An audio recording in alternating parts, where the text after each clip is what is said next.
যখন doctor declare দিছে যে হিমু ডেথ, সঙ্গে সঙ্গে ওই হিমুর বয়ফ্রেন্ড 2টা মোবাইল নিয়ে পলায়ে গেছে।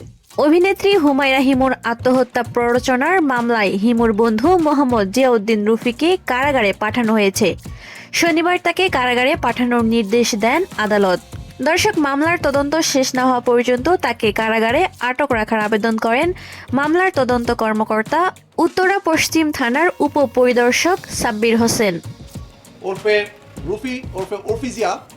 আবেদনের পরিপ্রেক্ষিতে ঢাকা মেট্রোপলিটন ম্যাজিস্ট্রেট সাইফুর রহমান তাকে কারাগারে পাঠানোর আদেশ দেন। দর্শক, হুমায়রা হিমুর মৃত্যুর দিন গত বৃহস্পতিবার রাতে এ ঘটনায় হিমুর খালা নাহিদ আক্তার রাজধানীর উত্তরা পশ্চিম থানায় বাদী হয়ে মামলা দায়ের করেন।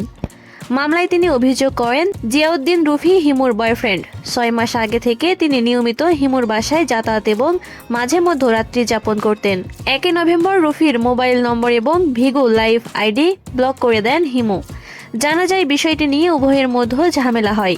2 নভেম্বর বিকেল 3টার দিকে রুফি বাসায় এসে কলিং বেল দেন। মিহির দরজা খুলে দিলে তিনি বাসার ভেতরে যান। মিহির তার রুমে চলে যান। 5টার দিকে রুফি মিহিরের রুমে গিয়ে চিৎকার করতে করতে বলেন হিমু আত্মহত্যা করেছে। তখন মিহির তাকে জিজ্ঞেস করে, আপনি তো রুমেই ছিলেন। তখন তিনি বাথরুমে ছিলেন বলে জানান। এ সময় হিমু রুমের সিলিং ফ্যানের হুকে রশি লাগিয়ে আত্মহত্যা করেছেন। মিহির সঙ্গে সঙ্গে হিমুর রুমে ঢুকে তাকে গলায় রশি লাগিয়ে ফাঁস দেওয়া অবস্থায় দেখতে পান। রুমে থাকা 2টি কাচের গ্লাস ভাঙা অবস্থায় দেখতে পান।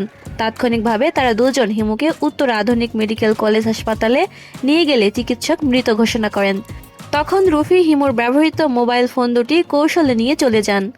দর্শক, এদিকে হুমায়রা হিমুকে আত্মহত্যার প্ররোচনার মামলায় গ্রেফতার মোহাম্মদ জিয়াউদ্দিন রুফি ওরফে উর্ফি জিয়ার কাছ থেকে নানা ধরনের তথ্য পেয়েছে র্যাব। প্রাথমিক জিজ্ঞাসাবাদে হিমুর প্রেমিক উর্ফি জানিয়েছেন তিনি মাদকাসক্ত ছিলেন এবং তাকে মাদক এনে দিতেন হিমুর বাসায় থাকা মিহির।